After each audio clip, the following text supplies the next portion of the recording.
Hi. So I'm Mandy Ord.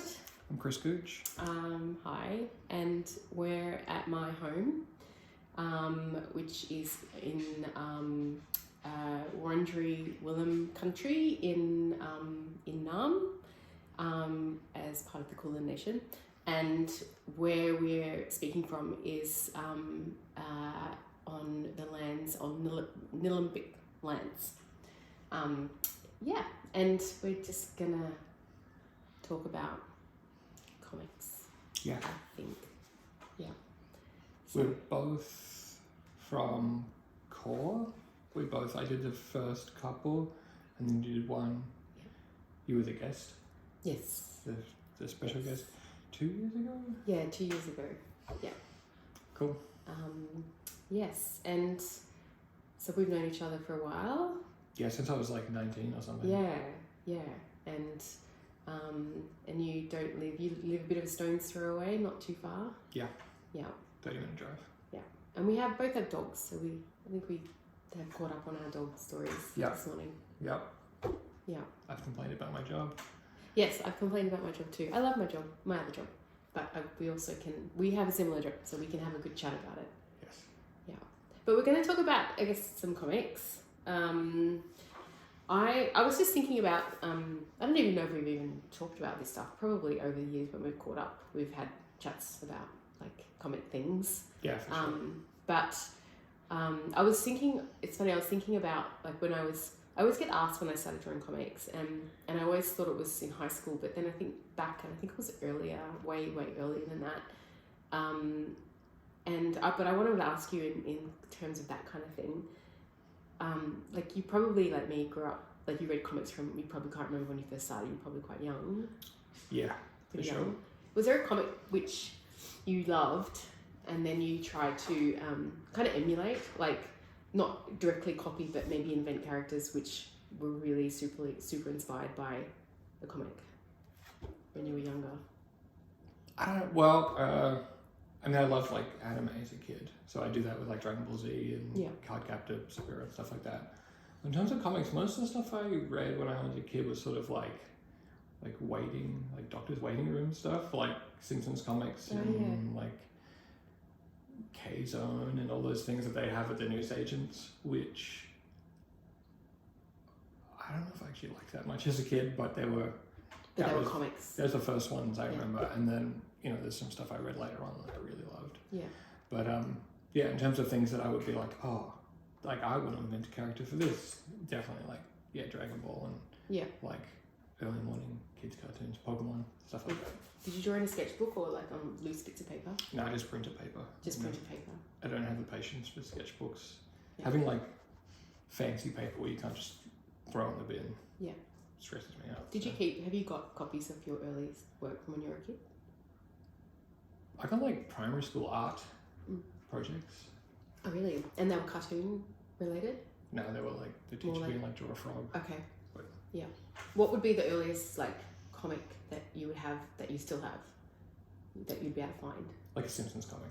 That you drew. Oh, that I drew? Yeah, no, that you drew for yourself. I don't know. Yeah. I have no idea. Okay. Do you have an answer? Yeah, like I guess I've got I think because I did lots of letter writing when I was younger.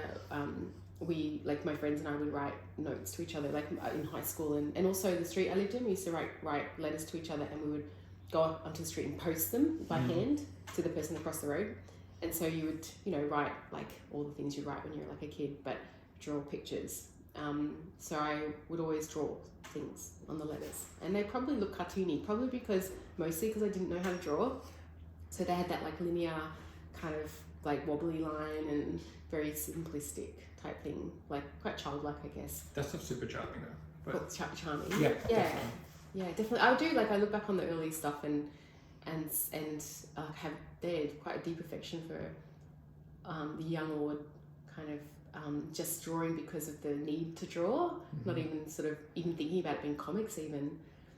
But I was obsessed with a few comic series in primary school. So obviously Foot Rot Flats, which I talk about all the time, it's probably too much. But there was other ones, all animal related.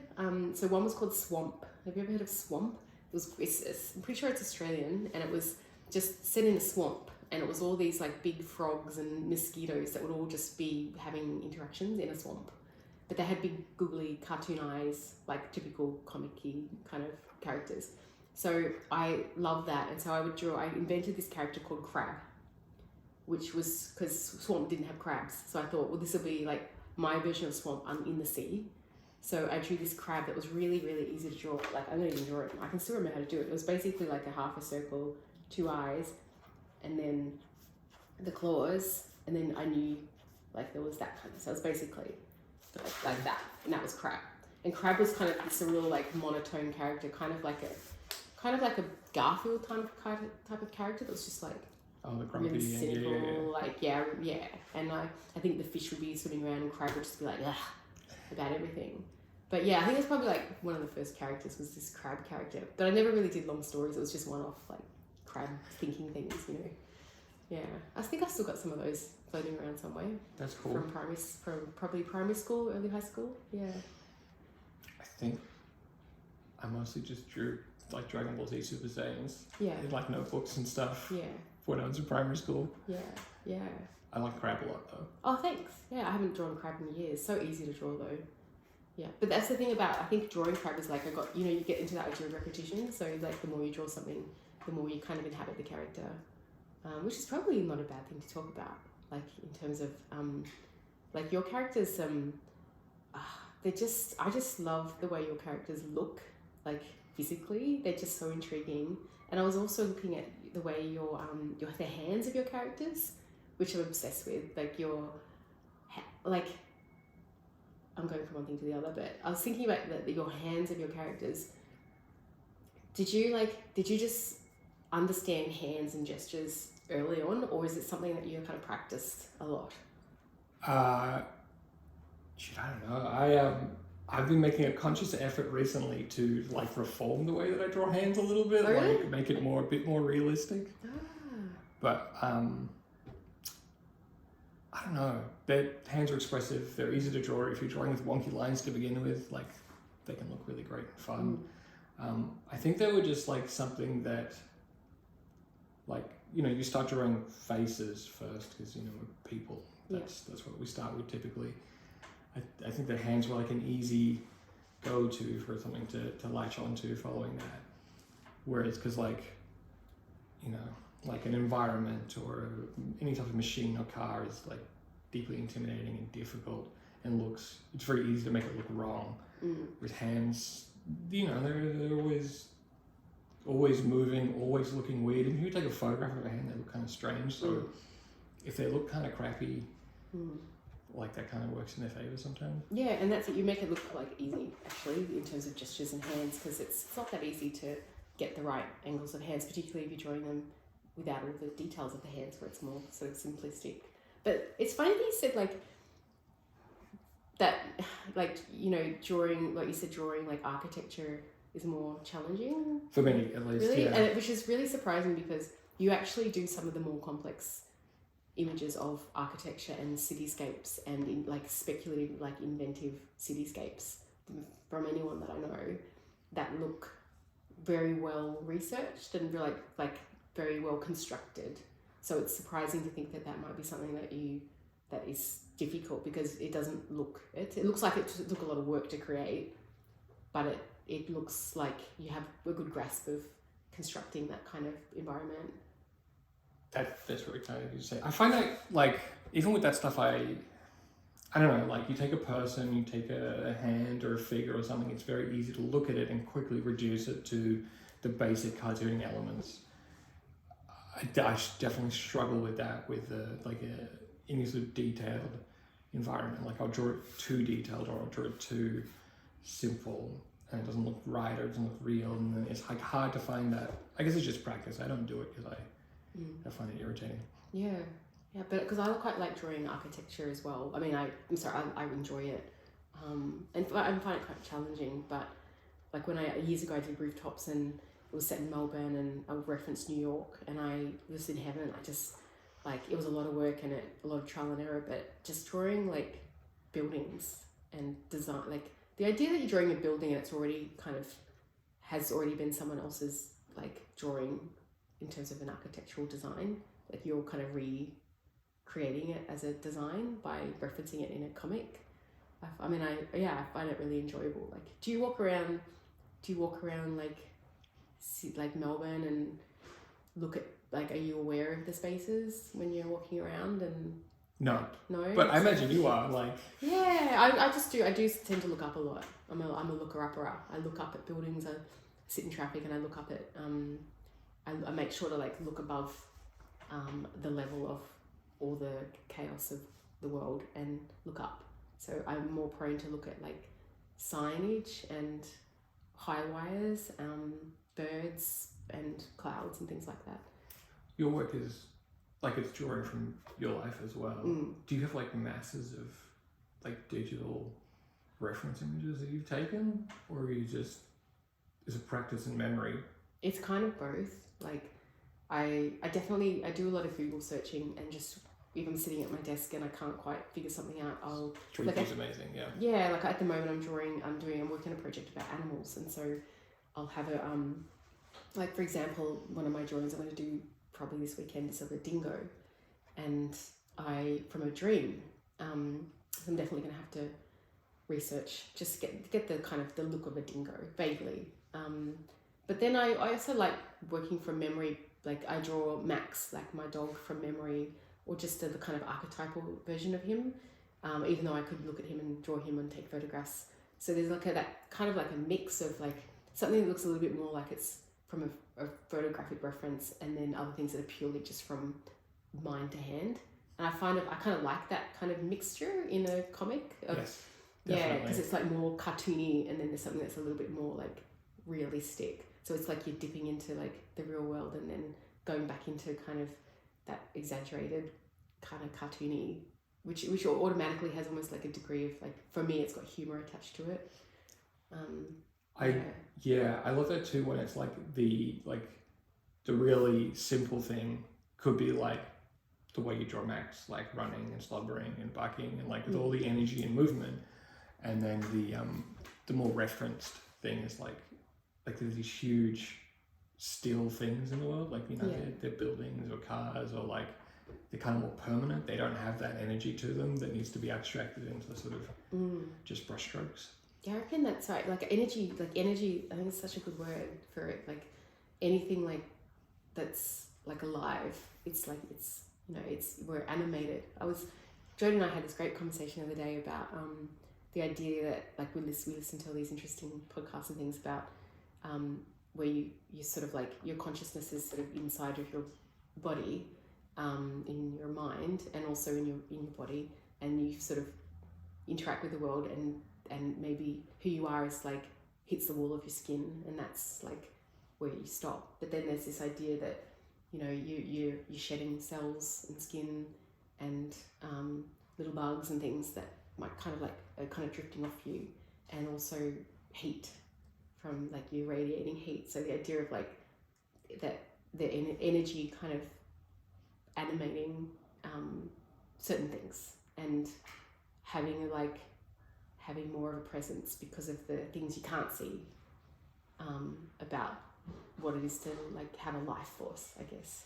Those invisible things like heat and movement, and which is sort of like would make it like makes sense to draw things a certain way if you're having to reference a way of being alive that is not always like visible to the naked eye. Yes, for sure. Yeah. Definitely, yeah. I don't know, when I'm like as a reader, or if I'm watching like an animated show, definitely like the wonkier and like scratchier and sketchier something feels, the more alive it feels. Yeah.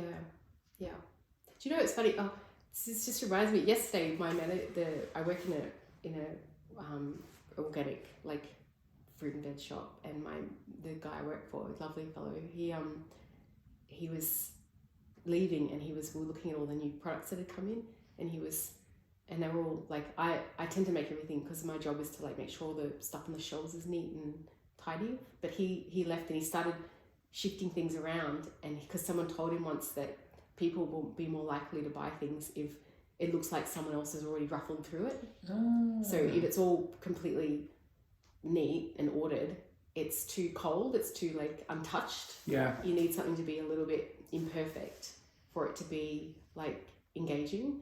And I kind of, anyway, it makes me think of that, of like, you know, people often think with art that you need to be so skilled that you don't make any mistakes, but it's often that little wobbly line that's kind of, you kind of look at and then leave, that gives the feeling Yes. that something's alive. Yeah, I'm not drawn to work that is like primarily technically proficient. Like, I think, you know, what makes the way that an individual draws, what makes the way that me and you draw like look interesting or unique to us is like its deficiencies. Like, you know, I draw hands a specific way because I couldn't draw them anatomically correctly to begin with, and then that sort of became part of the visual language I like to use. So it's kind of have to lean into the crappy parts and not try and hide them and not try and be embarrassed. Like, and they can be the thing that's like really like the thing that makes it so strong and like fantastic. Isn't it ironic, the thing that you like thought you've got to hide becomes the thing that is like one of the more notable like traits. yes, for sure. It's like, I don't know if you've read Jeffrey Brown comics. He's an American cartoonist and he does a lot of autobio, and he often, I think he draws like one panel after the other without scripting. He just writes his stories. I really like his work, but he draws his hands that are kind of almost got no fingers. They're just like these little pointy, kind of like this, and I am obsessed with his hands. Whereas usually we're trying to like make them functional, and you know, you pick something up like this, and you gesticulate like this. Whereas he's all like, but it's just so it's endearing, like in his work, and it's not perfect. No, I'm thinking about his work more now. Yeah. But I like, when I think of like, I get these visuals of your work, and I love that kind of, it's like textural. It's like having something like organic, like a piece of food on a table. Like there's this hard surface, and then there's something squishy and that's gonna decay and, you know, not last. Excuse me. But yours, like in your panels, there's again, like you've got so many, always got so many like cityscapes and internal environments, but then you've got these like the energy and the people, it's always like more organic, and there's this contrast between the kind of very really well, like particularly solid like looking backgrounds and buildings, and then this like really much more organic characters. Like it's a really nice contrast, I find. Thank you. Because sometimes you look at a comic and everything looks the same. Yeah. In terms of the line work, like across the panel. Whereas I love the idea that there's kind of like a tension. Anyway, sorry, I don't know where that came from. Should we do one more question? Yeah, let's do one more question. You can ask the next question if you like. Do you want to have a look at my question? Okay, I wrote down a whole lot of stuff.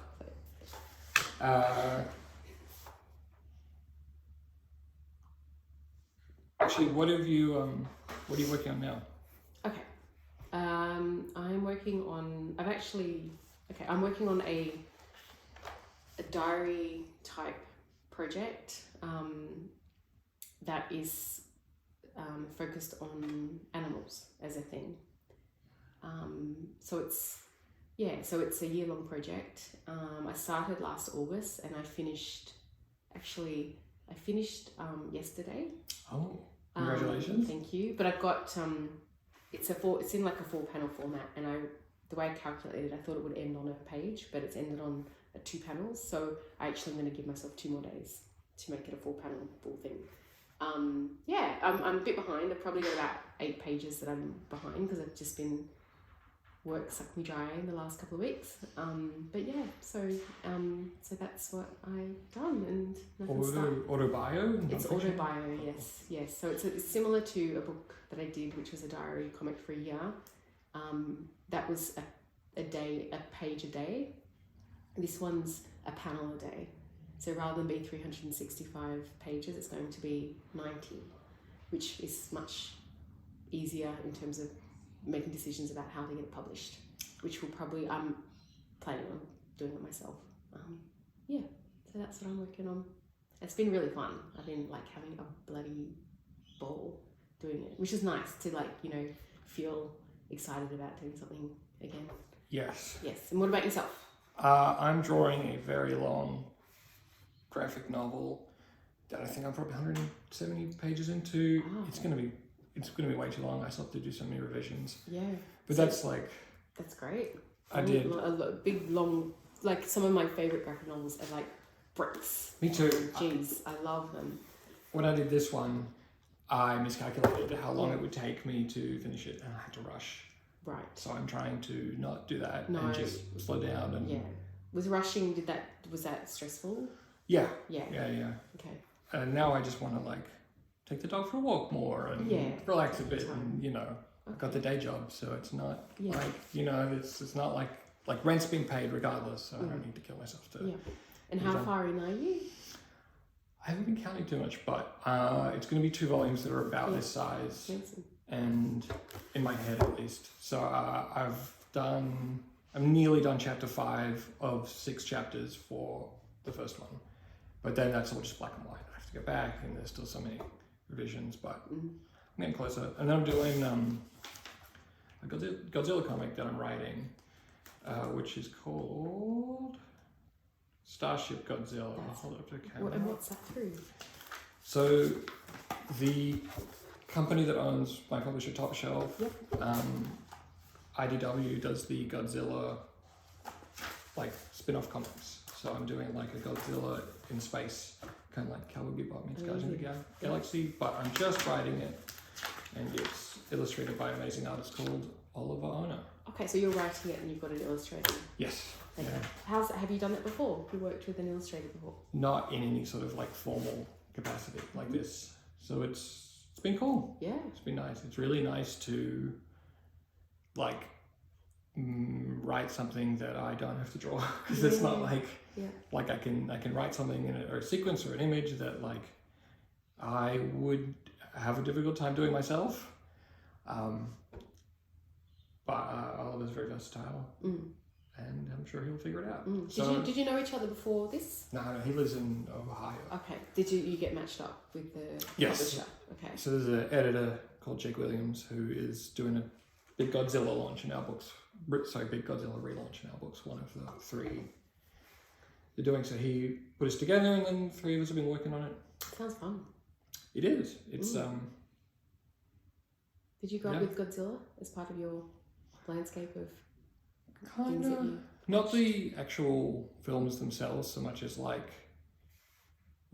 a lot of the anime are basically just like riffs on Godzilla. Like I love the first Digimon movie. That's basically Godzilla meets E.T. So it's a good meeting. I would highly recommend it. I wouldn't mind seeing that actually. It's good. I'll show you after. Okay. But I think E.T. was I think it was my first movie I ever went to. E.T. scared the shit out of me as a kid. E.T. and Wizard of Oz just made me have, and Charlie and the Chocolate Factory. Charlie and the Chocolate Factory is legit scary. Yes. I used to have nightmares about the kid drowning in chocolate. Yeah. It's psychedelic too, and he's mean. He's a horrible man. Yeah. But yeah. Though E.T. was more like all these kind of horrible like scientists with masks coming in and being intense. That was the scary part, I think, of E.T. Yeah, I don't think I ever made it to the end. Oh really? Okay. It was probably on Channel 10, and they turned a 2-hour movie into a 3-hour movie with all the ads, so I probably had to go to bed. But we don't have that problem anymore. But the ads when we were kids were pretty like we get nostalgic for the ads that we grew up with, and we often like still sing the jingles. We can break out into ad jingles, and I feel like I don't know if like they were better back when I was a kid and they're just sort of shit now, or whether I'm just don't like ads and I'm being a bit overly critical of modern ads. Definitely the advertisements have moved away from targeting me, maybe. Yeah. I'm aging out of their target demographic. Have you watched the ads on like free to air now?